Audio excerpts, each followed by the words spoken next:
Цэргийн гавьяаны болон Цэргийн гавьяаны Улаантөгийн одонд дотоод хэргийн их сургуулийнхаа 90 жилийн түүхээс 27 жилийн миний бие амтран бүтээлсэн байна гэж бодоход сайхан байна. Тэртээ 1992 оны 100 цагдаагийн дээд сургуулийн хөлийн салбарт сонсогчоор илсэн орж байлаа.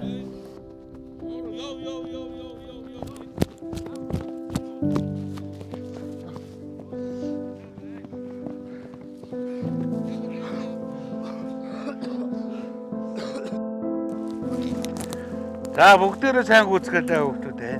Ялангуяа борхоо. Багшаа би борхоо биш үү? Миний овог борхоо шүү дээ.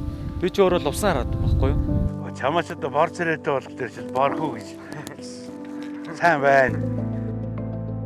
Тэрнээс хойш би ягаад ч Баатархүү багшийнхаа хичээлийг хамгийн чухал хичээл юм шиг ойлгож бодож дандаа уншдаг, дандаа асуугдсан гэж боддог байсан. Эндээс би юудсан гэхээр ерөөсөө багш хүн гэдэг бол ер нь сурагч сонсогчтой сэтгэл төрөхөд бол жижигхэн юмар дамжиж хурж болдго юм байна гэдгийг одоо бодоход би бол дандаа тэгж бодож идэг юм.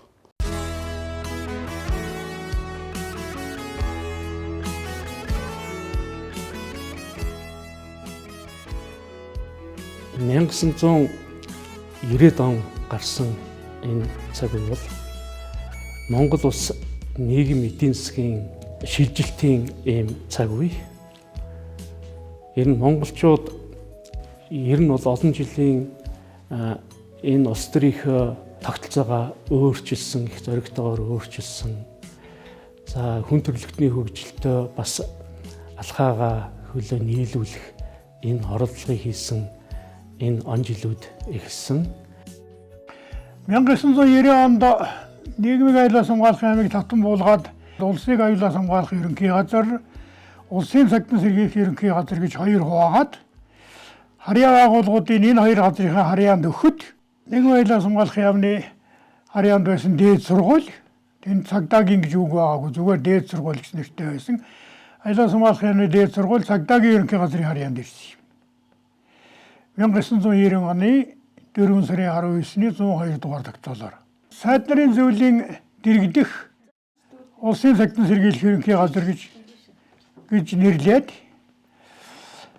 дараа нь 90 оныхаа 10 сарын 19-нд сайд нарын зөвлөлөө засгийн газар гэж нэрлээд улсын цагтан сэргийлэх ерөнхий газраа цагдаагийн ерөнхий газар гэж нэрлээд засгийн газрын дэргэдэх цагдаагийн ерөнхий газар гэж 1990 оны 4 сарын дундаас 1996 оны 8 сарын 1 хүртэл Монгол Улсын цагдаагийн байгууллага засгийн газрын дэргэдэх цагдаагийн байгууллага гэж явсан түүхэндээ нэг тийм онцгой 6 жилтэй.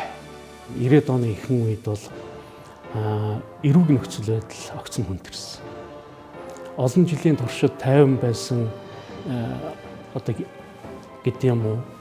Ер нь тогтмол гэмтгэрийн гаралтын динамик их доод түвшинд байснаа 90-ад оноос эхлээд олон хүчин зүйлийн одоо батгаар Монгол улсад ер нь үйлдэгч байгаагүй тийм шин төрлийн гэмтгэрүүд олон арваар үйлдэгт болсон.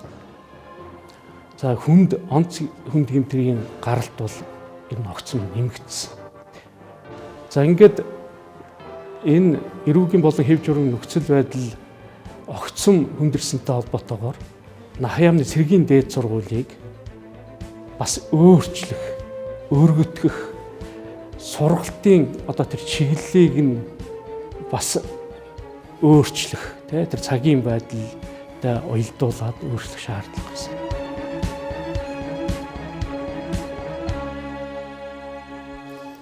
За тэгээд сургуульдаа сураад ерөнхийдөө 1-2 дугаар курс дажгүй онцтонтой төгсөөд житэл 95 онд буюу 3 дугаар курст хавар сургууль маань цагдаагийн дээд сургуулийн хөлийн салбар маань Батлангамгаалах сургуулийн хөлийн факультет болж нүүж явхаар гэмтийн шийдвэр гарсан.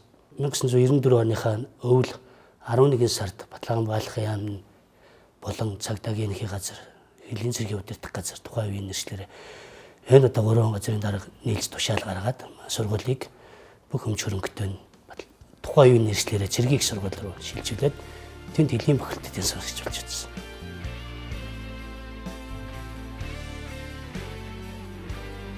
Хөгжилтөд орсомж байдгийн зах зээлийн эдийн засгийн хүнд үйч байсан баг. За аж ахуйнуудаа бол ачаал явж байсан баг. Сонсогч нар бид нэр ширээ сандлаа ачаад өөрсдөө өргөд одоо эндээс хойшоо Батлангуул их сургууль руу гудамжинд дундор одоо ч машин зам байд юм да. Тэр дундор өөрсдөө ширээ сандлаа зөөгөөд явж байсан. Санагдаж байна.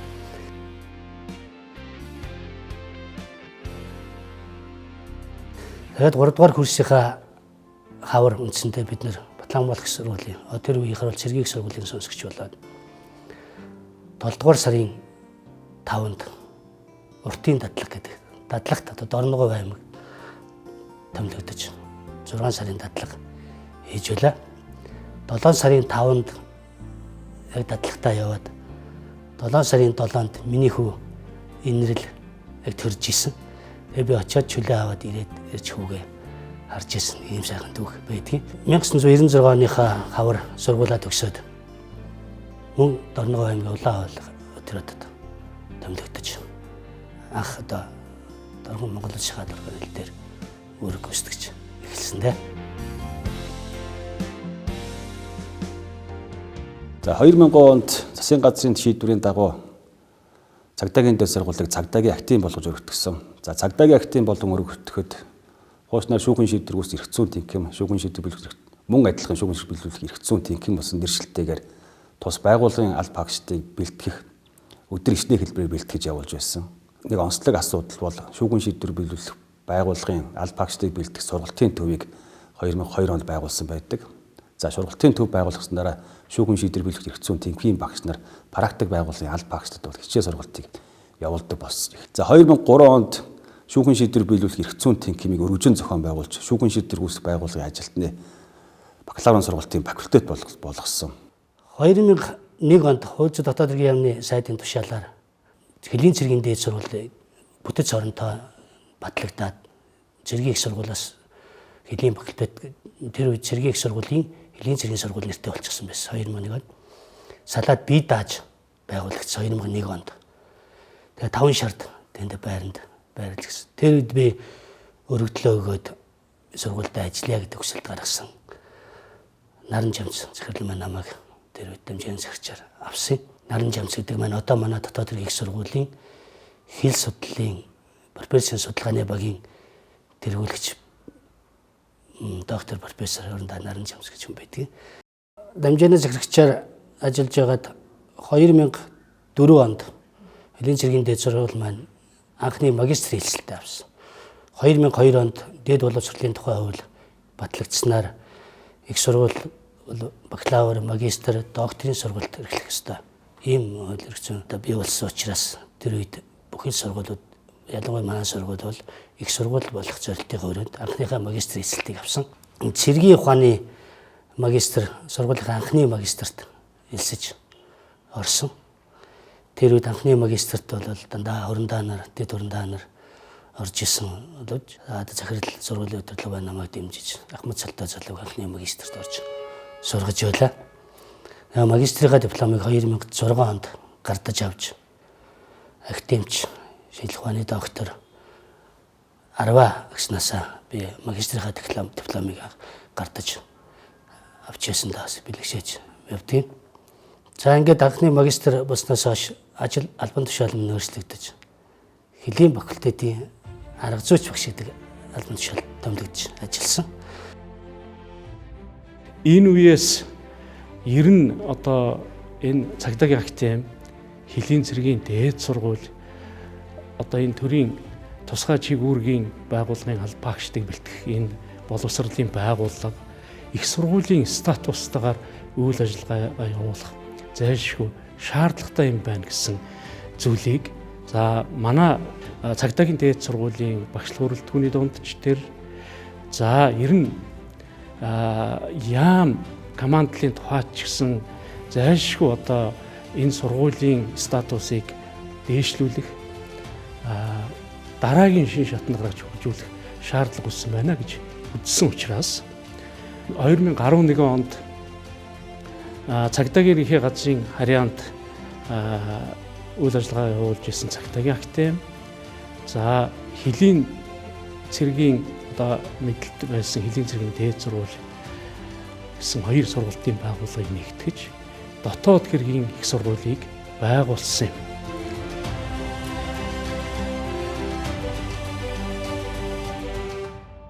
Дотоод хэргийн их сургууль гэдэг нэрний учир нь бол дотоод аюулгүй байдал гэсэн л санаа юм штэ. Ойрын 20-30 жилийн улс хууль зүйн хувьд ямар тогтолцоогоор явах хэвээр юм. Тэр тусмын засгийн газрын хуулийн байгууллагын систем нь ямар байх хэвээр юм гэдэг асуудал яригдаад.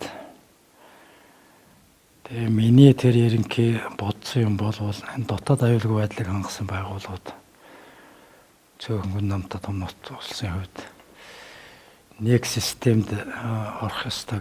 Энэ өөрөө бол маш эмзэг систем. Энэ Монгол төрийн дотоод аюулгүй байдлыг хариуцдаг. Улс орн хөгжихийн тулд дотоод аюулгүй байдал нь сайн тогтвортой. Элдв хүч хэрэгэлсэн үйл явдлаас айлуулахаар хол байх. Ийм нөхцөлийг бүрдүүлсэн байх ёстой. Тэгээд дотоод аюулгүй байдлыг хариуцсан системийн сургалтын асуудлыг ингэж зэгслэхгүй бол юм нь явдаггүй ийм л систем шүү дээ. Янз бүрийн улс төрийн хүчнүүд ингээд гарч ирнэ цаашдаа. Гарч ирсэн болгоно сургалтын хэлбэрийн өөрчлөл, удирдлагын багийн сольчээд авах юм бол нөгөө тогтворгүй байдал гэдэг юм чинь сургууль дотроо бий болоод тэрэн цаашаа гараад нөгөө сургалтынхаа ерөнхий хэлбэр агуулгаар дамжиж бүхэл системийг философид нөлөөлчих гэдэг юм аюулт байдаг шүү дээ. Ер нь 2008 онд 3 удаагаа хуулийн яам томилогдож ирээд тэр үед 11 оны чинь тогтоолыг гаргуулад тогтоол гаргуулах юм нь бол энэ цагдаагийн академи гэдэг нэртэйгээ явж хагаад хууль зүйн дотоод хэргийн сургууль болгож яамны харьяанд аваад тэгээд анхны хөрөнгө оруулалтын чанартай хийгдсэн зүйл нь бол энэ сонсогчдын дотор барив шүү дээ. Энийг чинь бариулж дуусгаад тэр хууль зүйн яамны хариуцлага уламжлалт ажлын зэрэгцээгээр энэ системийн өөрчлөлт хийгээд хамгийн гол нэг ойрын 20-30 жилд энэ системийг материаллык талаас нь шинэ орчин бүрдүүлэх гэдэг л ийм зорилтуудыг тавьсан юм л да.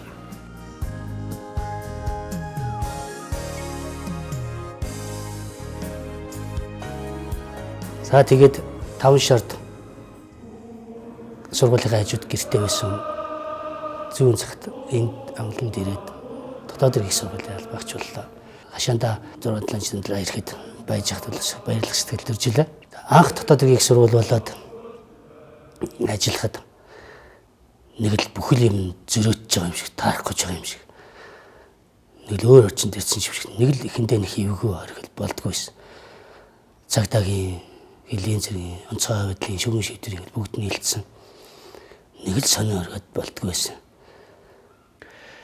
Энэ их сургуулийг байгуулах үйл явц амар хялбар байгаагүй. За сайн ойлгоогүйгээс за энэ их олон өөр чиг үүргийн энэ байгууллагуудыг нэг сургалтын байгууллагуудад бэлтгэж болох хэсэг. Жишээлбэл хөлийн цэргийн офицерыг цагдаагийн офицертай хамтарч бэлтгэх тийм боломж байна уу? Гадаад улсуудад ийм туршлага байна уу?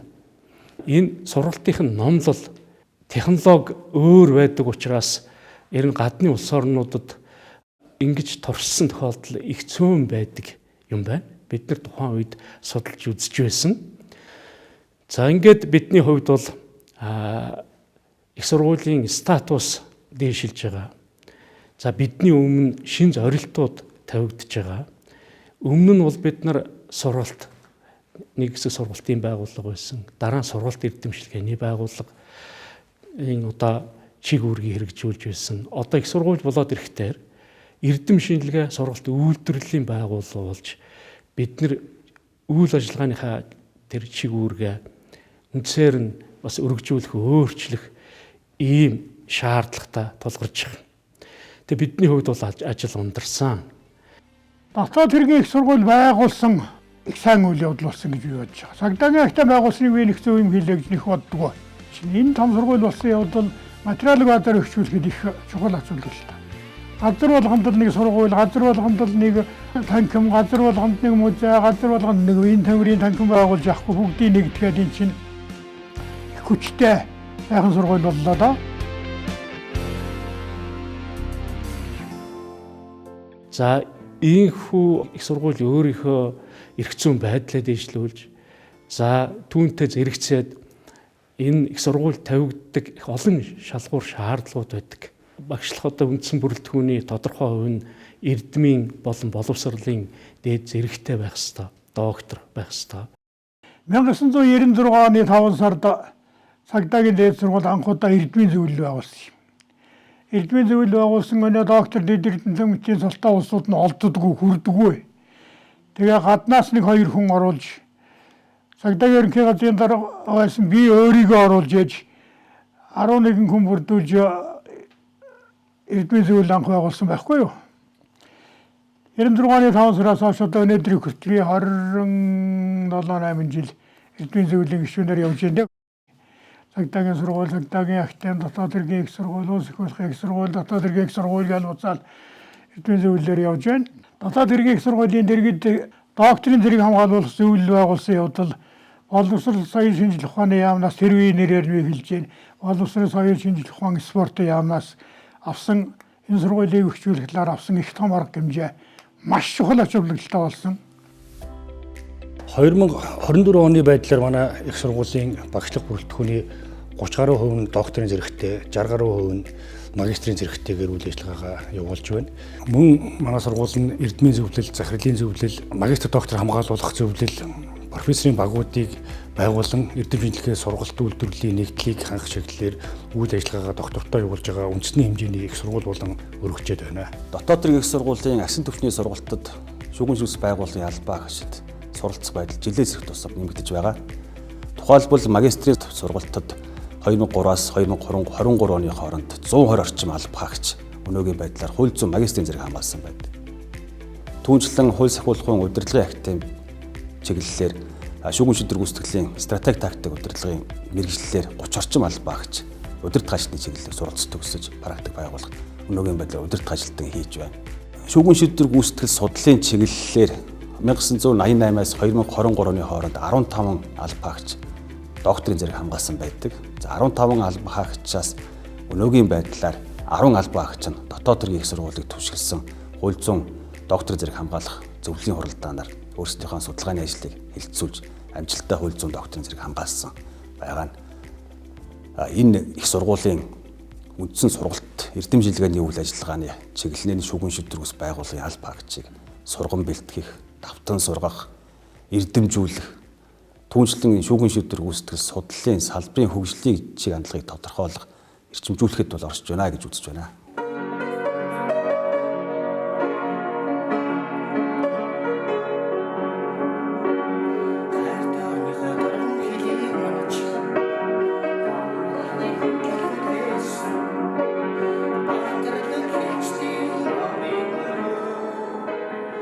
Дотоод хэргийн их сургуулийн албаагч болсноос хойш дотоод хэргийн их сургууль мэн гэдэг нэг сайхан дуу хийх юмсан та гэл бодоол явдаг гэсэн. Үгийг бодоол 7-8 жил бодож яваад 2019 онд дотоод хэргийн их сургууль мэн гэж дуу зохиосон. Тэгээ энэ бол хөлийн цагдаагийн онцгой аюулын шүүгэн шийдвэрийн энэ байгууллагынхаа тухай нэг бадгаар 4 бадаг дуу зохиосон. Одоо бол одоо нэгдсэн арга хэмжээний үеэр дуулагдаад явж байгаа одоо сонсоход сайхан байт. За нэг дууныхаа талаар ярьсан. За дараад нь 14 онд ахлагчийн сургуульд би томилогдсон. Өөрөлдвөл ахлагчийн сургуулийн сургалтын багийн ахлах багш гэдэг албан тушаалд томилогдсон. Тэгээ тэр үед сурж исэн Ган Төмөр гэж сонсогч одоо онцгой аюулын байгууллагад ажиллаж байгаа Ахмад сонсогч байсан. Тэр нэг шүлэг бариад ороод ирлээ. Ахлагчийн сургуулийн тухай дуу хий. Тэгэд үзээд хоёлаа шууд дуу хийсэн. За 2011 онд дотоод хэргийн их сургууль маань өргөжин зохион байгуулагдсантай холбогдуулаад шүүгэн шийдвэр үүсгэх байгууллагын алба хаагчдыг бол тус их сургуулийн бүрэлдэхүүн сургуулийн сургуулиуд бол шаталсан сургалтын хэлбэрээр бол сургалтын үйл ажиллагаа явуулж байна. Тухайлбал 1-р нь хорих байгууллагын харуул хамгаалтын ажилтныг бэлтгэх чиглэлийн ахлагчийн мэрэг сургалт үйлдвэрлэлийн төвд өнөөдрийн байдлаар сүүлийн 8 жилийн хугацаанд 1600 орчим аль багш төгссөн байдаг. За ахлагчийн сургалтын ахлах багш болоод ажиллаж байгаад анх хэлийн албаны тэнхим ахлагчийн сургалт 2014 онд байгууллагад анхны тэнхим хэрэглэгчээр томилогдож 15 онд өрн дооцлоо авчлаа. Дараад нь 16 онд сургалтын менежер бол дэвшин томилогдож. Ингэж ахлагчийн сургалтаа бас миний ажил хөндөл 6 жил ахлагчийн сургуулийн төвийг бүтээлцэд ингэж өнгөрсөн.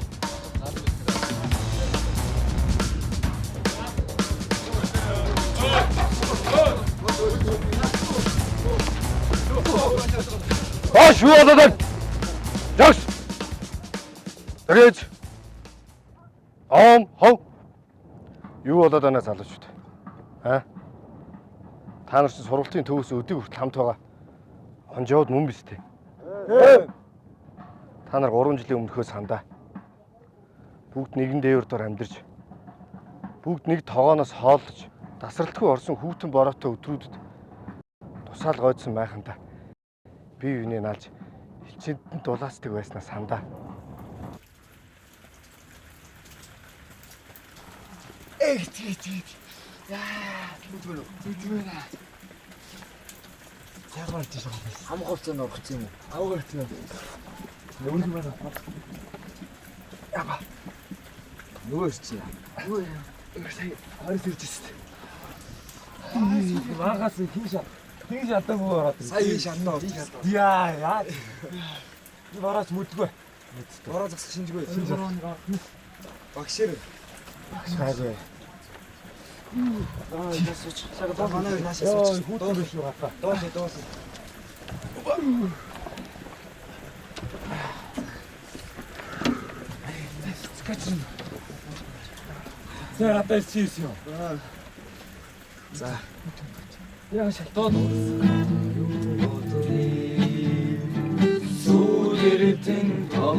Би юунаага тэгж хайрладаг байсан залуучууд. Одоо нэг нэгнээ ингэ цохиж зоддог болсон юм те. Үүрэг хүлээсэн цагт. Үнэн ч андын тус хамгийн их өдөг шүү. Ойлгов уу? Тэгэхээр цэргийн амьдрал гэдэг бол их сонирш нь бол мөргөлж бие биенийг хайрлаж, бие биенийхээ дэмд явчих хэвээр. Ийм одоо сонин албалтай тийм байж чадахгүй бол залгаа биелүүлэх гэдэг маш хүнд болно.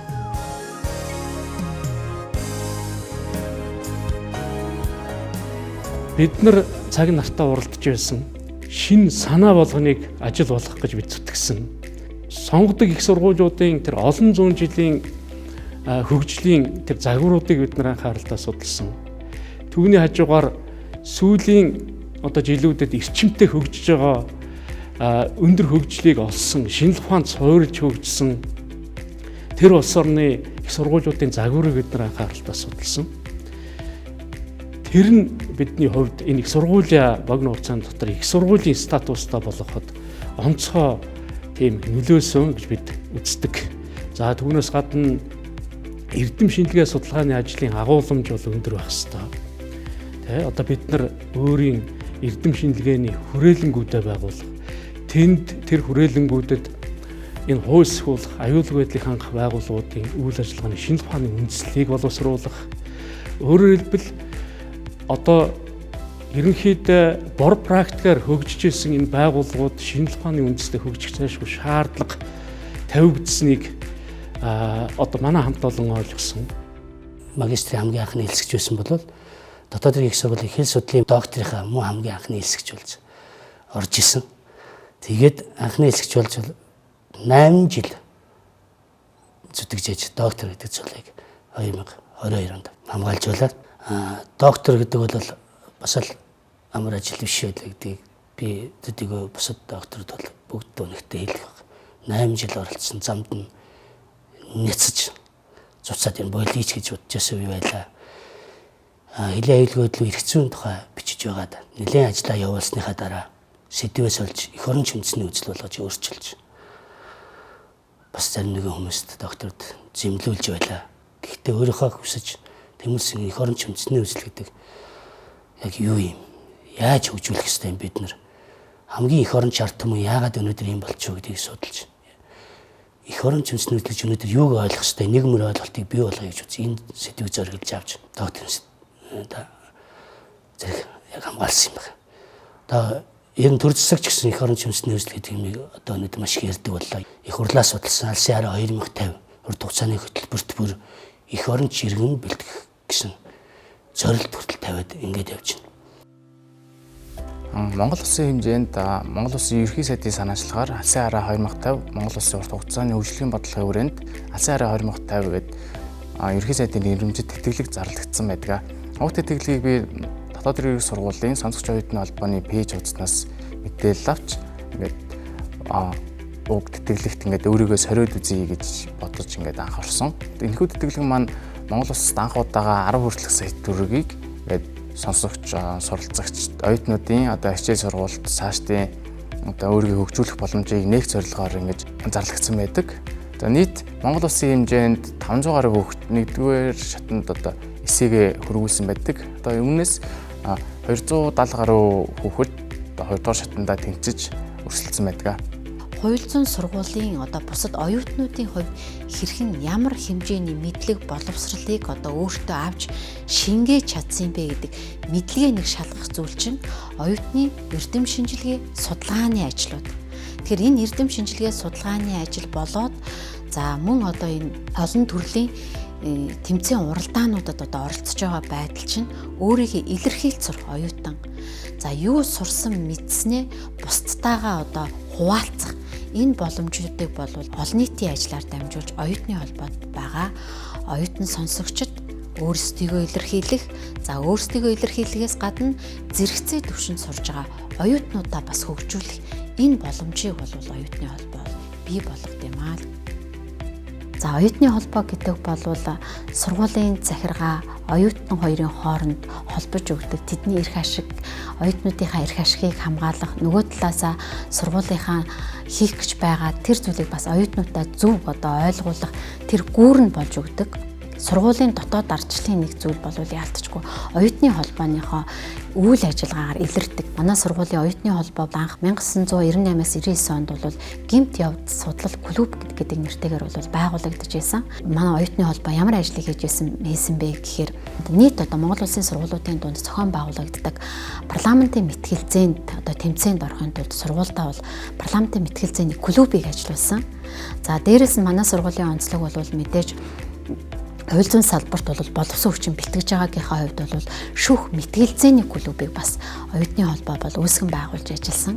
За улсын хэмжээнд бол нөгөө сургуулийнхаа давуу байдалтайгаа холбогдуулаад эрүүгийн байцаан шийдэх эрх зүйн чиглэлээр судалгааны ажил бичдэг оюутан одоо сонсогчдын дунд эрдэм шинжилгээний баг хурлыг улсын хэмжээнд бол зохион байгуулж байсан. За мөн одоо оюутны холбоо маань бол нийт одоо оюутнуудынхаа сургалтын төлбөрөөс 3%-ийг тухайн жилдээ авах ийм одоо санхүүжилтийн бие даасан санхүүжилттэй болж ирж байсан. Тэгэхээр энэ бие даасан санхүүжилттэй одоо оюутны холбоо болно гэдэг маань ихэнх сургуульд бол одоо энэ бол их бага боломжууд байсан. Тэгэхээр эндээс юуг би хэлэх гээд байна вэ гэхээр тэр цаг үед бол одоо Батаев захиралтай захирлын зөвлөл бол ажиллаж байсан. Батаевыг Сэлэнг аймгийн цагдаагийн газрын дарга тэрнээс өмнө Дархан хотын цагдаагийн газрын даргаар ажиллаж байсан урдаа барьдаг дарга нарынхаа нэгийг өөрийнх нь хүсэл зоригийн эсрэг албадж хүчээр цагдаагийн дээд сургуулийн захирлаар томилж байсан. Сургуулийг хөгжүүлэхийн тулд их анхаарч байсан. Яагаад гэвэл сургууль багшлах болсон хүчин юмар сайн өгчих юм бол сайн боловсон хүчин төгснө. Сайн боловсон хүчин төгсвөл боловсон хүчнээ хүлээж авсан байгууллагуудын хууль сөхөөлөх байгууллагуудын ажил сайжирна. Тийм учраас жишээлбэл цагдаагийн дээд сургуулийн багш нар цагдаагийн байгууллагууд ажиллаж байгаа ижил зиндааны ажилтнуудаасаа нэг зэр дээгүүр цол олгодог. Цагдаагийн дээд сургуулийг бүтэн онц төгссөн залуучуудад дислек зол биш ахлах дислек зол өгдөг. Ахлах дислек зол авсан улсууд одоо жишээлбэл цагдаагийн дээд сургууль дээр байж л байна. Тэр Дамдам Сэрмэрэн гээл. Сургуульд онц төгсөөд онц сураад байдаг хүнд жил болгон онцчуудаас нь шилж ягаад цагдаагийн ерөнхий газрын даргын нэрэмж шагнал өгдөг.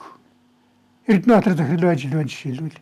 Гэх мэтээр ер нь болмоор болсон хүчнүүдээ хийж нөхчөөсөн. Би цагдаагийн байгууллагад криминалистикийн шинжээч мэргэжлэр 15 жил ажиллаад цагдаагийн дээд сургуульд багшаар томилогдож ирсэн юм аа. Өнөөдөр үндсэндээ би нэг сургуульд багшаас эхлэн одоо янз бүрийн албан тушаалд би 25 жил өөр гүйцэтгсэн байна. Зөвхөн одоо энэ криминалистикийн шинжээч гэдэг энэ зөвхөн тухайн үедээ зөвлөлт холбоод улсад бэлддэг байсан. Одоо манай одоо Монгол залуус зөвхөн тэнд суралцаж мэрэгжилтэн бэлддэг байсан тийм он жилүүд биш үү те. Одоо бид нар дотооддоо энэ сургууль дээр бэлдэж байна. За миний шавнар хамгийн анхны одоо тэр мэрэгжлийг эзэмшин шавнар одоо докторууд болсон. Одоо шинжилэн магадлалгүй институт гэж бүрэлдэхүүн сургууль үүсгэн байгуулагдаад одоо 5 дахь 6 дахь жил рүүгээ орсон байна. Тэр сургуулийн багшлах бүрэлдэхүүн профессорууд болсон байна. Манай сургуулийн одоо цагдаагийн одоо сургуулийн багш нар маань өмнө практикт ажиллаж байгаад орж ирсэн маш даваа тал болдог. Ягаад тэгж ийн вэ гэхээр одоо хичээлх хажуугаар одоо сонсогчдод практик тулгардаг түгээмэл асуудал ч юм уу аль бас өөрийнхөө ингээд гэмт хэрэгтний ойноос ингээд тэмцэж явж исэн одоо ингээд турсамдуудаа хаваалцдаг нь одоо биднэрт ингээд маш том сургамж ингээд цаашдын ажлын дуршлагад маань маш ингээд нөлөөлж өгдөг. Хүн өөрөө хичээгээд ингээд алалтыг нэг хайгаад ингээд явах юм бол өөрийгөө хөгжүүлэх бүрэн боломжтой байдаг. Бие бэлтэр, оюун ухаан, сэтгэн бодох чадвар гэдэг бүхэл одоо чадрыг эзэмших одоо бүрэн боломжтой. Сая 22 он буюу өнгөрсөн жилд одоо бид нэр олон улсын 31,000 гэсэн одоо эрсдлийн менежментийн стандартыг нэвтрүүлсэн байгаа. За яагаад эрсдлийн менежментийн стандартыг нэвтрүүлвэ гэдэг бол их учиртай. Манай байгууллагын боловсролын байгууллагын маань нийт одоо суралцагчид олгож байгаа сургалтын хэлбэр маанууд нь ур чадварт суурилсан ийм сургалтыг дийлэнх эзэлдэг. Тийм учраас бол хүүхдүүдийн маань энэ ур чадвар олгоход бол эрсдэл гарах одоо нөхцөл бол нэлээдгүй байгаад байдаг. Тэгээд энийгээ бид нар олж хараад ер нь энэ эрсдлийн менежментийг бид нар бол нэвтрүүлснээр хүүхдүүд маань энэ ур чадвар олгохын сургалт маань ямар нэгэн эрсдэлгүйгээр аюулгүйгээр зохих шатныхаа хөтөлбөрт олгох ур чадруудаа эзэмшиж чадах юм байна гэдгийг одоо бид нар олж харсны үндсэн дээр эрсдлийн менежментийг бид нар нэвтрүүлсэн байгаа. Мөн олон улсад хүлээн зөвшөөрөгдсөн хөрөг чадвартай болсон хүчин бэлтгэх ажлынхаа хүрээнд олон улсын ISO стандартуудыг сургуультай нэвтрүүлэх ажлыг эхлүүлээд өнөөдрийн байдлаар ISO 9001/2016 чанарын менежментийн тогтолцоо, ISO 21001/2018 боловсролын байгууллагын чанарын менежментийн тогтолцоо, ISO 45001/2018 хөдөлмөрийн аюулгүй байдлыг эрүүл ахуйн менежментийн тогтолцоо зэрэг стандартуудыг сургуультай нэвтрүүлээд ингээд Монгол улстай нэгдсэн менежментийн тогтолцоотой анхны их сургууль болоод үйл ажиллагаагаа явуулж байна. Азийн тэргууль их сургуулийн жишгт хүрэх зорилгынхоо хүрээнд сургалтын хөтөлбөрийн олон улсын хүрээнд хүлээн зөвшөөрүүлэхийн тулд 2021 оноос хойш бид нийтдээ 18 хөтөлбөрийг магадлан итгэмжлэлд оруулаад өнөөдрийн байдлаар нийт хөтөлбөрийнхөө 41%-ийг чанарын баталгаажуул хийлгээд 2021 онд байгууллагын 3 дахь удаагийн магадлалын итгэмжлэлтэд ороод ингээд баталгаажуулалтаа аваад үйл ажиллагаагаа явуулж байна. Магадлалын итгэмжлэл бол нэлээдгүй ач холбогдол байдаг. За учир нь бол хүүхдүүдийн бакалавр төгссөн хүүхдүүд маань дараагийн магистр, докторийн хөтөлбөрүүдэд одоо бусад ихтэй сургуулиудад түүнчлэн одоо гадаадын ихтэй сургуулиудад шилжин суралцахад бакалаврын кредитийг шууд хүлээн зөвшөөрдөг. Магистрийн кредитийг шууд хүлээн зөвшөөрдөг, докторийн хөтөлбөрийг шууд хүлээн зөвшөөрдгөөрөө бол их онцлогтой байдаг. Кредит хүлээн зөвшөөрөх гэдэг асуудал бол дэлхийн боловсролын чанарын баталгаажуулалтад хамгийн чухал байр суурь эзэлдэг.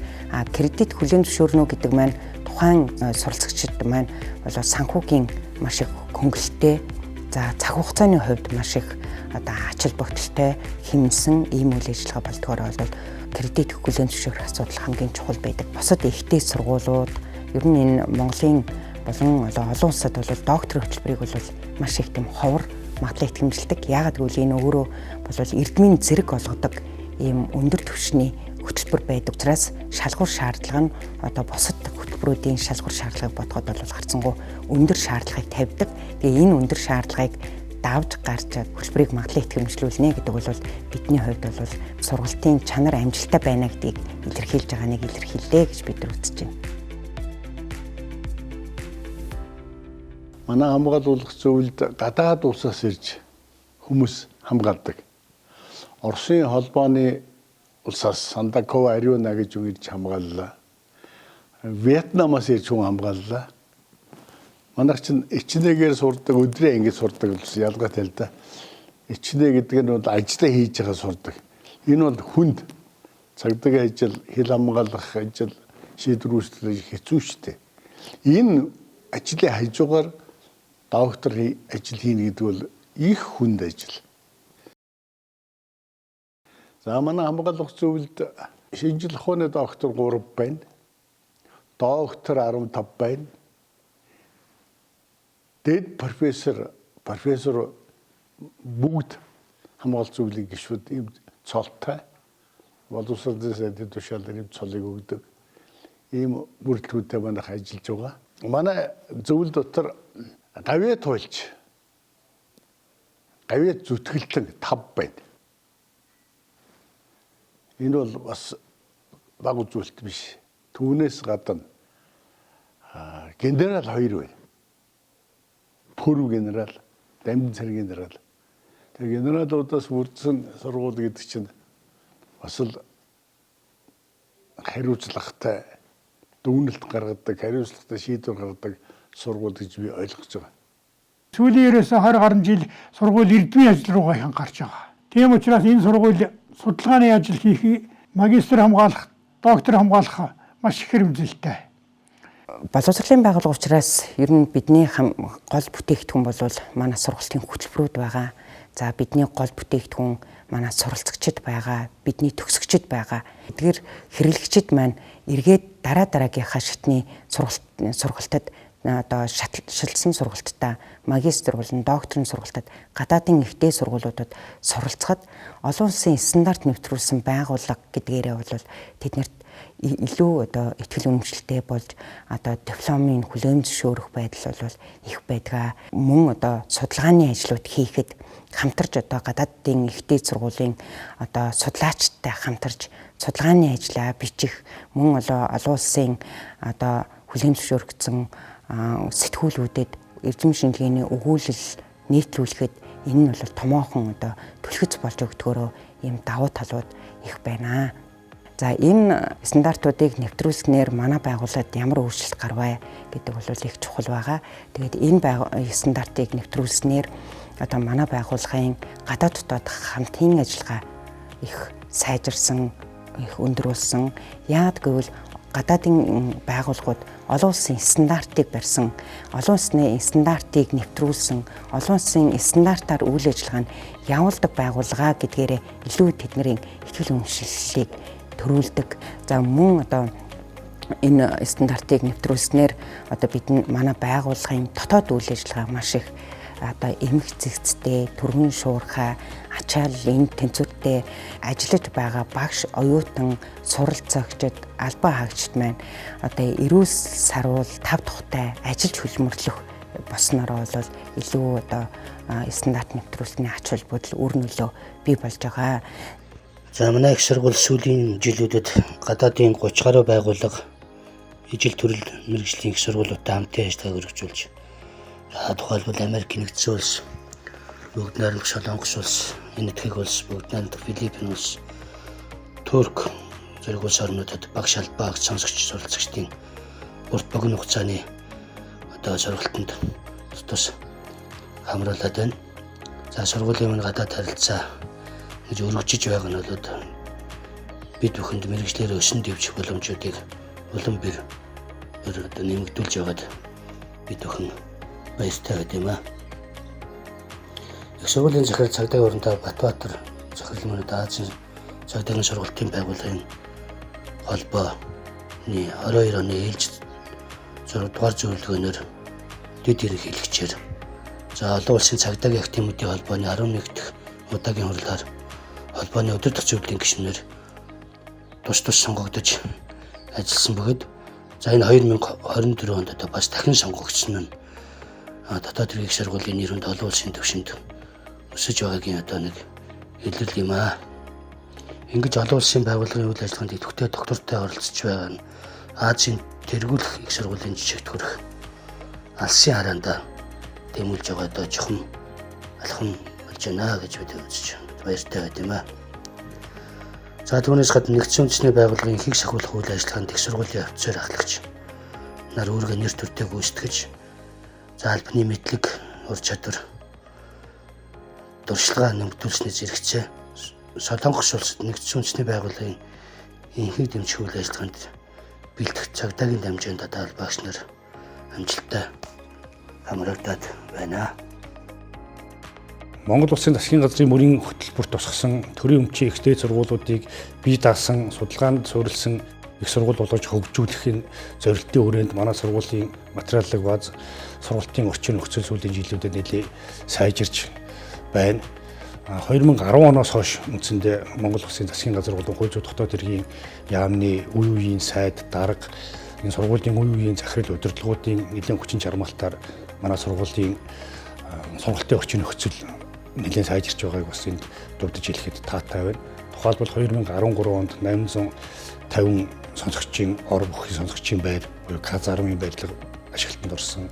2014 онд Хэрийн сургалтын дадлаг сургалтын төв анх баригдаж ашиглалтанд орж эхэлсэн. 2016 онд 3000 сонсогчийн хичээлийн төв байр ашиглалтанд орсон. 2020 онд төв номын сан буюу спорт зохицолбор усан бассейн ашиглалтанд ороод ингээд сургалтын үйл ажиллагаа нэлийн бэхжээд өргөжөөд явж байна.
Монголчууд бол энэ дэлхийн түвшинд хамгийн их оронч шаардсан гэдэг бол дэлхийн хөвлөн жившс түүх бол нотолж байгаа. Их оронч үзэл, үндэсний их оронч үзэл, цэрэг их оронч хүмүүжил гэдэг маш олон янзаар ярьдаг. Тэгсэн мөртлөө нэг л зүйлийг ойлгоод байдаг. Энийг бол шинжлэх ухааны үндэстэй судлаад энэ олон улсад юу гэж үздэг юм байна. Эртний судлаачд юу гэж үздэг байсан. Нэнийхнийг судалж байгаа нэгдсэн нэг ойлголт гаргаж тодорхойлсон. За үнэт зүйл гэдгийг маш олон тайлбарлалт хүн болгон өөрсдөө үнэт зүйлийг ярьдаг. Юуг үнэт зүйл гэж ойлгож та юм гэдэг өөр одоо судалгааны хажууд төшөөлсөн. Хэрэгэт!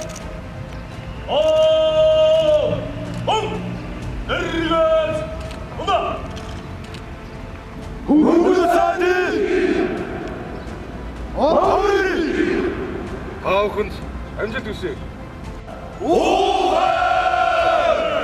Нэг нь бол эх оронч ёс суртахуйн иргэн болон үндсүүл юм байна. Эх оронч иргэн өөрөө үндсүүл юм байна шүү гэдэг.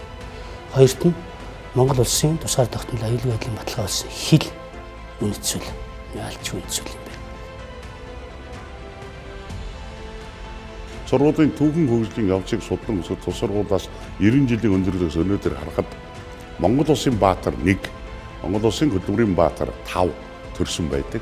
Энэ сургуулийн анхны баатар бол Монгол улсын баатар Замдан Жамцын 5 төрж иж одоо энэ сургуулийн хөлийн сургууль түүний нэрмж сургууль болон ажиллаж байна. Энэ хүн бол 1940-од оны үед Баруун Хяз Османы дээрэмчтэй мэрэгэн уулд тулдаж баатарлаг аюу байгуулан Монгол улсын баатар цод хүртсэн байдаг. Анх сонсогч болоход хамгийн түрүүнд Монголын түүх. За тэгээд сургуулийн түүх нь байгууллагынхаа түүхийг биднэрт зааж эхэлж ирсэн. За Монголын түүх бол Ванчин дорж гэдэг боорол хуранда байсан. Маш сайн багш байсан.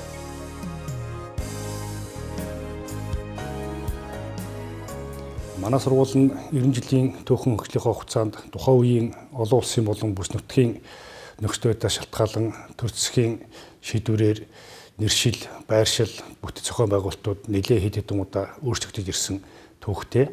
1934-өөс 2024 он хүртэл гэдэг энэ 90 жилийн хугацаанд энэ дотоод хэргийн их сургуулийн түүх бол их хэд хэдэн үе шатыг. Тэгэхдээ хэд хэдэн онцлогтой үе шатуудыг туулж өнгөрөөсөн. Түүний түүхийг ингээд харж байхад бол ер нь улс орны дотоод гадаад байдалтай нягт уялддаг. Монгол улсын гадаад байдал хүндрээд, олон улсын харилцаа хүндрээд, за түүнтэй уялдаад одоо манай дотоод байдал бас нэлээд асуудалтай болж ирэх цаг үрд энэ сургуулийн түүх хөндөгдсөн байдаг.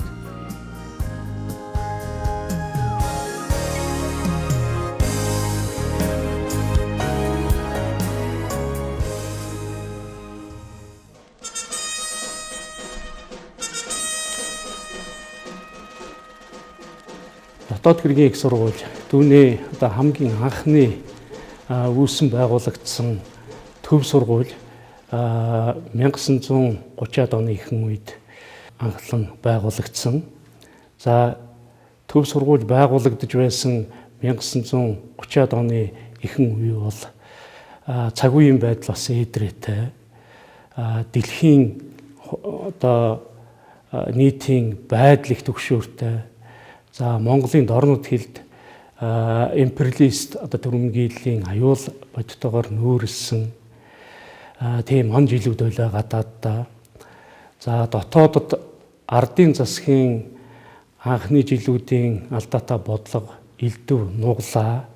За хурлаас үүдсэн ард түмэн лам нарын бослого тэмцэл бас өрнсөн. За энэ засгийн бодлогоос бас жигшсэн тийм гадагшаа чиглэсэн их нүүдэл бас нүүрэлсэн тийм амаргүй цаг үе байсан. 1933 онд намын төв ороо ардын засгийн газарт дотоодыг хамгаалах газрын дарга намсраагаас хүсэлт илгээсэн байдаг. Тэр хүсэлт нь ямар утгатай байсан бэ гэхтэр тактик улс төрийн одоо боловсрал мэдлэгтэй. За дунд тушаалын дарга нарыг бэлтгэх сургууль одоо бүгд найрамд Монгол ард улсад байгуулах шаардлагатай болсон байна гэсэн хүсэлт байсан. За үүнийг ардын засгийн газар анхааралтай сонсож энэ бол гарцаагүй цаг үе болсон. Ийм сургууль байгуулах зайлшгүй шаардлага нөхцөл бүрдсэн байна гэж үзээд 1934 онд дотоодыг хамгаалах газрын төв сургуулийг анхлан байгуулсан байдаг.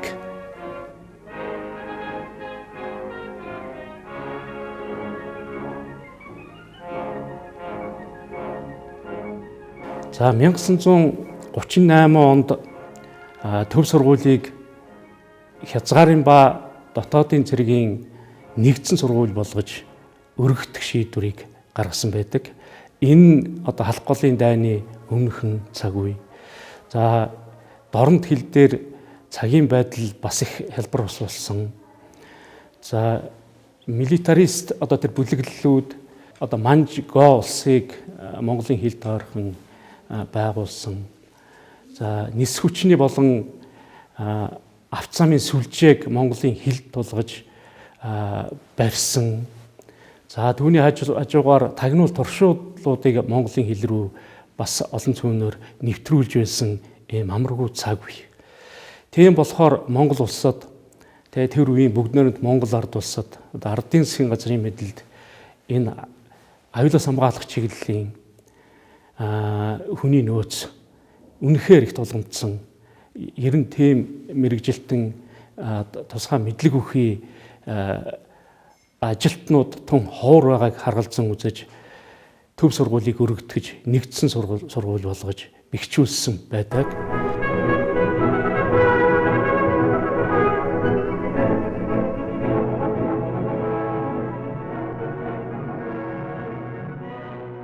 За ингээд 1950-ад оны дунд үе болж ирэхэд Монгол улсын бас дотоод нөхцөл байдал, гадаад байдал бас ихээхэн өөрчлөгдсөн.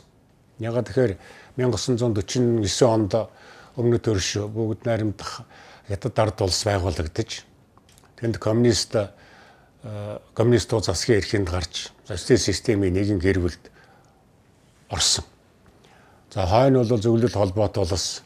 За бүгд найрамд хятад ард улсаар дамжуулаад зүүн одоо Азид бас өөрийнхөө улс төр эдийн засгийн нөлөөт хэлэх энэ бодлого ингээд явж эхэлсэн. За ингээд хоёр таатай харилцаатай хөршийн энэ нөхрөсөг харилцааг өөрийн улсын одоо улс төр эдийн засгийг хувьд ашигтай болгох чиглэлээр бол говийн Монголын удирдлага нэг одоо оновчтой бодлогоор хэмтэлж эхэлсэн.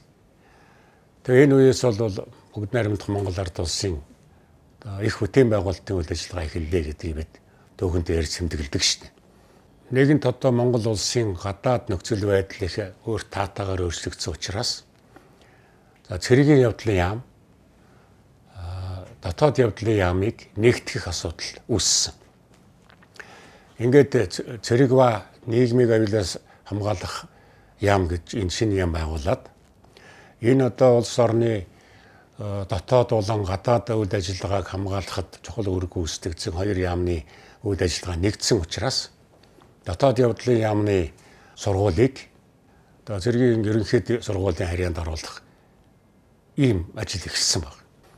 Тэгэхдээ энэ үеийг бол бид нэр энэ дотоод явдлын яамны сургуулийн үйл ажиллагаа бүгд зогсоод татсан богдсан гэж үзэж бас болохгүй байна. Цэргийн ерөнхий сургуулийн дэргэд хуулийн факультет гэж байгуулад энэ факультетийн одоо үйл ажиллагааг бол цэргийн цолтой хуулийн мэргэжилтэд боловсон хүчин бэлтгэх энэ үйл ажиллагаанд шилжүүлсэн.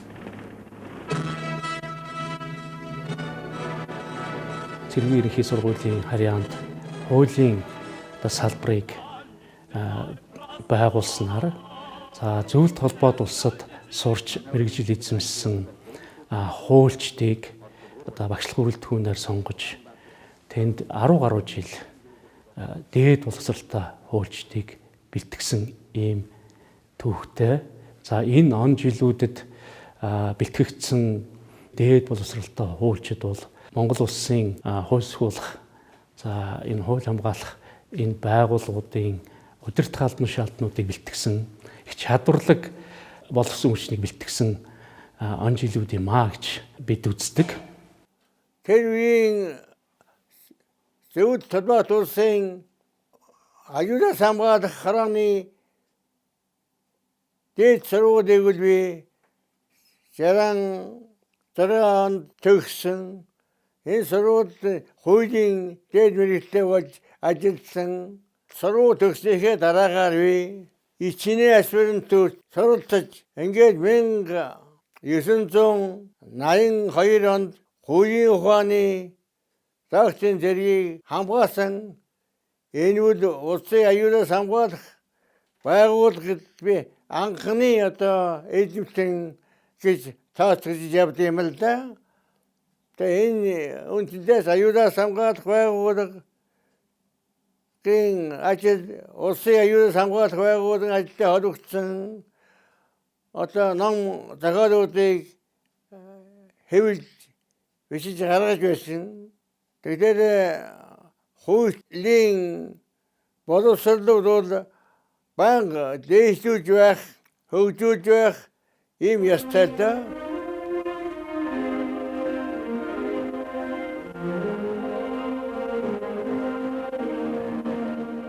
Тэгэхээр 1970-аад оны ихэнх үеийн Монгол улсын нөхцөл байдал бол бас 50-аад оны үеийнхээс эрс өөрчлөгдчихсэн. Нөгөө нөхөрсөг таатай харилцаатай байсан манай одоо өмнөд хоёр хөрш харилцаа муудсан. Муудахтаа бүр одоо харилцан дайсагналсан шинжтэй болж эхэлсэн. Нөгөө хөрөнгөт ертөнцтэй сөргөлдсөн социалист систем гэгдэхээсээ илүү социалист систем дотроо одоо ревизионист, оппортунист гэж бие бинийгээ нэрлсэн ийм хагарал үүсчихсэн баг энэ үед. Тэгэхээр энэ системийн хагарал үүсчихсэн учраас манай улсын бас дотоод улс төрийн амьдралд мэдэгдэхүйц их нөлөөлж эхэлсэн. Тэм учраас нөгөө цэргийнхээ байгууллагыг бэхжүүлэх, батлан хамгаалах үйл ажиллагаагаа бэхжүүлэх, нийгмийг одоо дотоодын аюулаас хамгаалах буюу цэрэг, цагдаа энэ хүчний байгууллагуудын үйл ажиллагааг бэхжүүлэх, боловсон хүчнийг нь сайжруулах, нөөцтэй байх юм шаардлага энэ үеэс эхлээд тавигдаж эхэлсэн байдаг. Тэгээд энэ үед бол нийгмийн аюулаас хамгаалах яамны сайдаар ажиллаж исэн дэжид сайдын тушаал гарч нийгмийн аюулаас хамгаалах яамны цэргийн тусгай дунд сургууль гэдэг байгууллагыг нөгөө дотоодыг хамгаалах газрын одоо төв сургууль одоо өнөөгийн бидний нэрлэж исэн одоо энэ хуулийн сургуулийн үндсэн дээр долгуурлаад байгуулсан. Тухайн үеийн нийгмийн сумганы орлог сайд Хилэнбаа дотоодын зэрэг үзэгдэх ерөнхий газрын дарга дэсэг чанараар 10 гаруй төр тулсан ажлын хэсэг ажиллаж 1982 оны 8 дугаар сард нийгмийн сумганы цэргийн дээд сургууль байгуулах тухай шийдвэр гарч бид анхны сонсогчдод болоод 1982 оны 9 дугаар сард сургуулийн шинэ жилийн нээлтэн дээр тухайн үеийн нийгмийн сумганы яамны сайд хурамдааг нараа лувсан гомгоо ирж бас сурагч оюутнуудад ихээхэн хэмжээний үүрэг чиглэл өгч байлаа. Сургуулийн захирлаар Хилэнбаа дотоодын зэрэг үзэгдэх ерөнхий газрын улс төрийн газрын орлогч даргаар ажиллаж байсан Гиндингийн Мямсран гэдэг хүнд хурамдаа цол олгож сургуулийн захирлаар томилж сургалтын хэлтсийн дараагаар тухайн үед зөвлөлт улсын Ленин академиг төгсөж ирсэн хэдийн зэргийн уран ажилтан дэд турандаа эсрэнгийн төмөр утгааг томилон ажиллуулсан сургалтыг шинээр зохион байгуулж явуулахад нөхдүүд бас тухайн үед Оросын холбоот улсаас зөвлөлт улсаас ихээхэн одоо туршлагууд судлаж мэргэжлийн багш нарын нэрдэг хажуудаа зөвлөгтөө Орос зөвлөгтөө ингэж ажиллаж байсан нь бас мэргэжлийн боловсон хүчийг шилдэг ажилтнуудад бэлтгэх ихээхэн үүргүүлсэн. Хуучин ороотын зохион байгуулалттай байсныг дивизионы зохион байгуулалтанд шилжүүлж хуулийн дивизион, цэргийн дивизион гэсэн бүт зохион байгуулалтаар ажиллаж эхэлсэн. За дотоод хэргийг сургуульд шүүгэн шийдвэр ус байгууллагын албаа гişтэй сургууль бэлтгэж ирсэн түүхэн уламжлал нийгмийн аюулаас хамгаалах амны цэргийн дунд сургуулийн үеэс эхэлтэй гэж үздэг. Анх 1975 онд Засаг хүмүүжүүлэлт хөтөлбөрийн байгууллагын чиглэлээр анхны эсэлтийг авч 1978 онд төгсөлтөө хийсэн бөгөөд үүнээс хойш цэргийн тусгай дунд сургуулийн нэршлийн дор 70 орчим хүн төгссөн байдаг. 1975 оноос хойш тухайн үеийн засаг хүмүүжүүлэлт хөтөлбөрийн байгууллагын чиглэлээр хичээл зааж ирсэн эрдэмтэн багш нараас олон бүтээл туурвсан нь тухайн үеийн сургалтын үйл ажиллагаанд ихэн хувь нэмэр оруулж байсан байдаг.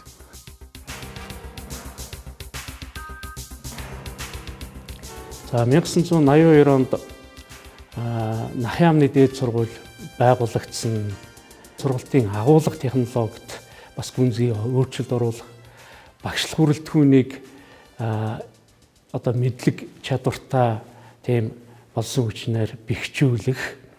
За сургалт эрдэм шинжилгээний ажлыг бас яг одоо дээд боловсролын төр байгууллагын хэмжээнд хөгжүүлэх гэх мэтийн олон тийм зорилтуудыг тухайн үеийн Нахын яамны харьяа цэргийн дээд сургуулийн удирдлага, за багшлах бүрэлдэхүүн, за тэр сургуульд ажиллаж байсан бүх л одоо бие бүрэлдэхүүний одоо хийж гүйцэтгэж чадсан ажил гэж манай энэ их сургуулийн түүхэн тэмдэглэтэй байна. За тэр үед нийгмийн аялал хамгаалахын яамны цэргийн дээд сургуулийг цэргийн гавьяаны одонгоор энэ сургалт судалгааны ажил за дээд боловсролтой болсон хүчнийг бэлтгэхэд гаргасан амжилтыг нь үнэлж шагнасан байгаа юм.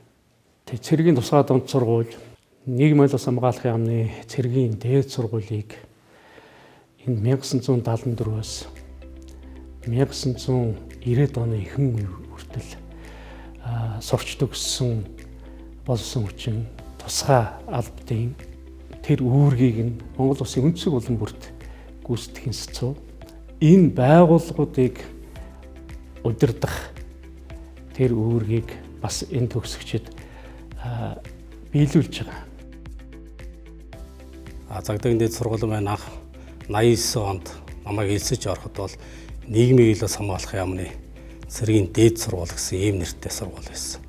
Энэ үед болохоор Монгол Улсын нийгмийн тогтолцоо өөр нөхцөлд байсан. Монгол Улсын их орныхоо аюулгүй байдал, үндэсний аюулгүй байдал, нийгмийн дэг журмыг хамгаалах чиглэлд ажиллах бүх болсон хүчин манай сургууль суралцдаг байсан. Намайг 93 онд төгсөхөд бол би сургуулийнхаа азтай төгсөгчдгээр төгсөж байсан. Яг тэгэхээр миний дипломд дарагдсан дугаар бол 1000 гэсэн дугаар. Тухайн үед манай сургуулийн захирал байсан Баатаржин Хоронда надад миний дипломыг, ромбыг тусад нь одоо дурсамжийн зүйлтэй гардуулж байсан. Тэгээ манай сургуулийн үеийн төгсөгч нар бол Монгол улсынхаа одоо өнцөг болон бүрт үндэсний аюулгүй байдлыг хангах, нийгмийн дэг журмыг хангах энэ үйлсэд бол өөрсдийнхөө сурсан мэдсэн болон эсвэл зориулж байгаа ийм хүмүүс байдаг.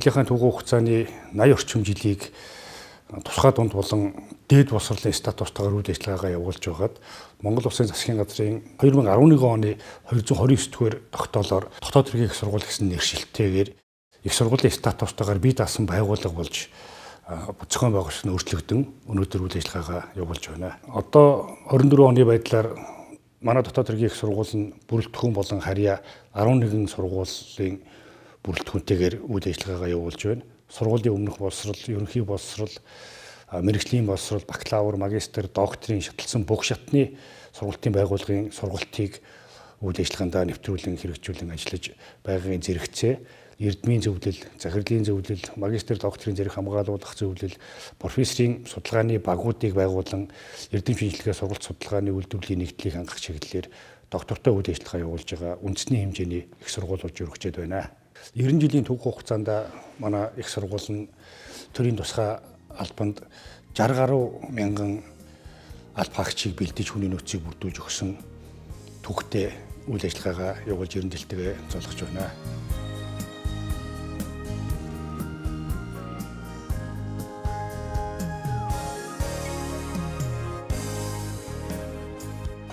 Ер нь бол сүүлийн жилүүдэд байгалийн одоо гамшиг аюул тослын тоо давтамж нэмэгдэж учруулж байгаа хохирлын хэмжээ одоо өсөж байгаа нь биднэрт одоо хүний нөөцөө чадваржуулах ийм хэрэгцээ шаардлагыг одоо бий болгож байгаа. Тийм учраас дотоод хэргийн их сургууль, онцгой байдлын сургууль, бүрэлдэхүүн сургуулиудаар дамжиж хүний нөөцөө сургаж бэлтгэх чадваржуулах асуудал дээр бид нар дотоод хэргийн их сургуультай байнга одоо хамтарч ажилладаг. Манай одоо онцгой байдлын сургууль, гамшигтай тэмцэх салбарын одоо үйл ажиллагааны сургалтын орчны эхлэл бол одоо 1990-ад оноос тухайн үеийн нийгмийн аюулаас хамгаалах яамны харьяа цэргийн дээд сургууль гэж байх үед 1 жилийн хугацаатай галс өнөөгчийн мэрэгчсэн дамжаа эхлүүлснээр одоо эхэлсэн байдаг.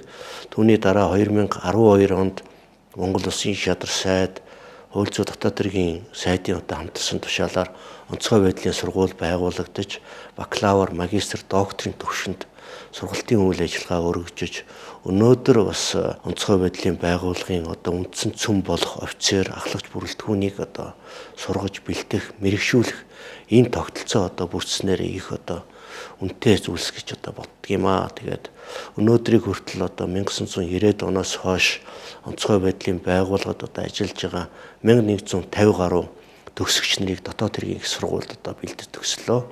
2015 онд магистрийн одоо хөтөлбөр, 2020 онд докторийн хөтөлбөрүүдийг одоо амжилттай хэрэгжүүлж байна. Агентлгүүд цагдаагийн ерөнхий газар, хил хамгаалах ерөнхий газар, шүүхийн шийдвэр биелүүлэх ерөнхий газар, шүүхийн шинжилгээний ерөнхий газар, онцгой байдлын ерөнхий газар, ялангуяа онцгой байдлын ерөнхий газар энэ сургуулиа өгчүүлэхэд дээд сургуульд байгаа өөрийнхөө сургуулийг өгчүүлэхэд их анхаарч байгаа. Энэ их чухал. Эдгээр их анхаарч сайн боловсон хүчнээ бэлдэж авбал тэдгээр байгууллагууд сайн боловсон хүчинтэй сайн ажилтнтай болно. Дотоод хэргийн их сургуулийн материалыг ба сургалтын орчин, за суралцах орчныг сайжруулах дээр онцгой байдлын байгууллагын зүгээс бас бодлогын хүрээнд дэмжлэг үзүүлж одоо ажиллаж байгаа.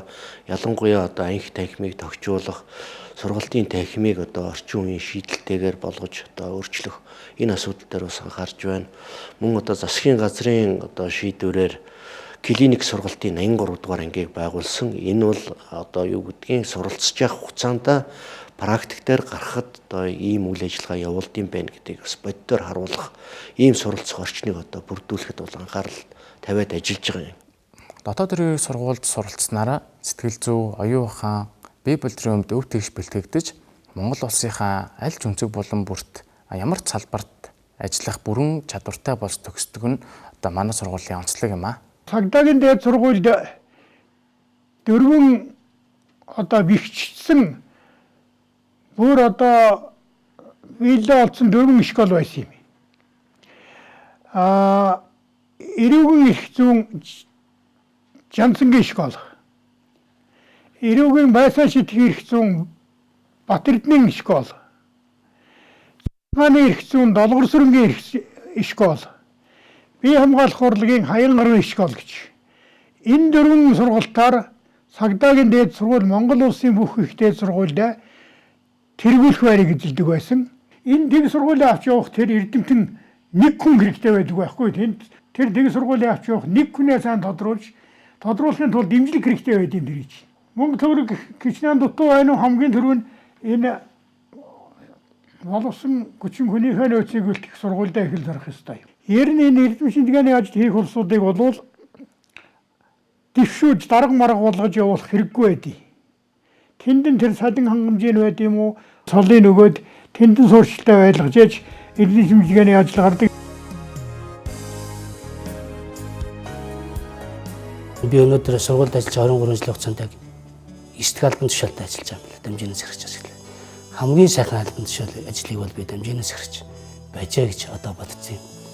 Наадгүй сонсогчдыг жинхэнэ цэргийн хүн болгох, жинхэнэ эр хүн болгоход бол дамжинаас хэрэж машин үүрэг бол маш чухал.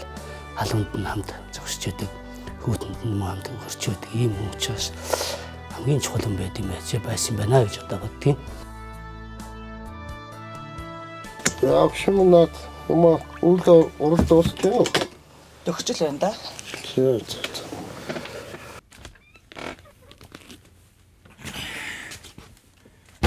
За сайн байцгаана. За сайн байна уу. За дэвшээсөө. За энэ отон үсэгдгээл мөн үү? Мөн. За. Болброос үлээд оноороос ичил дэрсэнгүү дээ. Хичээл тараад бэлтгэл сургууль секц дугуулын гэл ариунаас нааш мүд ирдгүү штэ болдчихно. Оо тийм үү.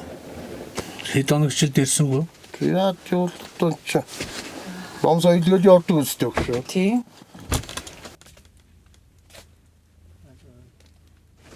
За сайн уу болдоо? Сайн байна. За хаагур яваад байна. Тэгээ одоо тухайн үед сурах үнэхээр сонирхол хөгжлөө гарсан сонсогч нар ч байдаг. Уруу замаар явж байгаад алдаагаа ойлгоод зөв замд ороод одоо маш мундаг өдөр тест хийж байгаа загварында нар ч зөндөө байдаг. Тэмцээсэн дамжинын зохирч гэдэг юм бол маш чухал ажил юм чи одоо бол би ярьж дамжинын зохирч нартай хүртэл дуустал хэлж зөвлөж байдаг юм. Тэр багш нар маань хэдийгээр гавьяаныхаа амралтанд гарсан ч гэсэн одоо бидэндээ зөвлөгөө өгөөд магистрийн ажлыг уншиж зөвлөгөө өгдөг. Докторийн ажил дээр зөвлөж тусалдаг ийм хүмүүс байна. Тухайлбал доктор профессор манай цогточор багш гэж байна. Одоо бараг 100 нас орж байгаа. Тэгээд одоо ахмадын зөвлөлтөд идэвхтэй санаачлагтай ажиллаад өөрийнхөө одоо мэддэг чаддаг бүх зүйлийг л одоо шамнартаа үлдээх төлөө сэтгэл зүрх нь одоо тийм галтай ажилласаар л байна гэж бодоод багш үнэ тэр тусмаа цэргийн сургуулийн багш хүн гэдэг бол их хэрч хүч энерги хөндлөлсөн байт юм байна гэж бодож бахархдаг шүү дээ. Өөрөө ч гэсэн тийм хүн болох гэсэн гэж бодож байгаа шүү дээ. Цаашдаа оюутнууд тавих шаардлага бол энэ хууль зүйн ёс зүйг их сайн мэдж ойлгох, өөрийн хуулийг биелүүлэхдээ ёс зүйг одоо баян бодож биелүүлэх, цагдаагийн активын сонсолтууд тон хүмүүдэг чанартай ард түмнийхээ төлөө гэсэн ийм хүмүүдийг сургуулиас олж авч ажиллах ёстой.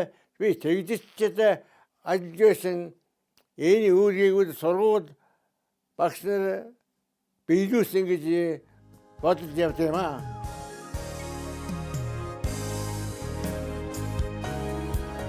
Цаашид манай сургууль нь Монгол Улсын засгийн газар хууль зүйн дотоод хэргийн яамны дэмжлэгтэйгээр барилга бүтээн байгуулалтын ажил энэ жилээс эхлээд явж байгаа.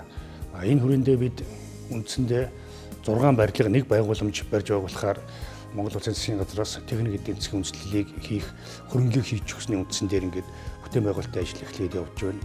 Хэлийн албаны сургуулийн барилга, оюутны дотуур байр, хэргийн газрын зохиомл, орчин, шинжлэх ухаан инновацийн төв, эрх зүйн мохоны сургууль, ахлагчийн сургууль гэсэн барилгуудыг шинээр барьж байгуулахаар бид техник эдийн засгийн үндэслэлийг гаргацсан ингээд бүтээн байгуулалтын ажил эхлээд явж байна.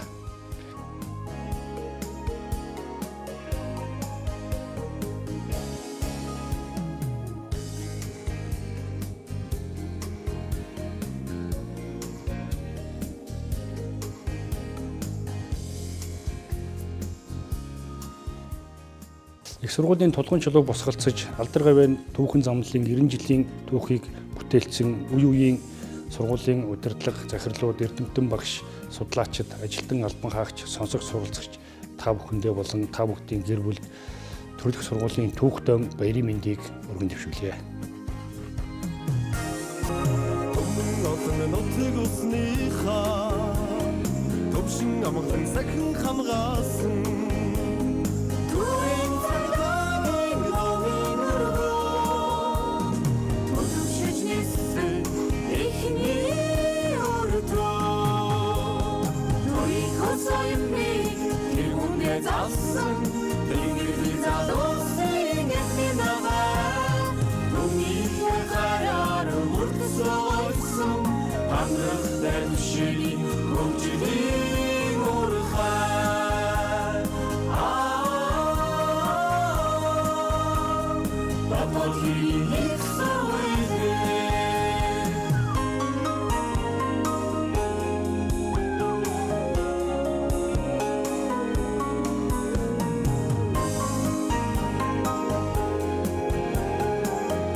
үнний өртөө. Нуй хосоёмыг тэр хүнээ залсан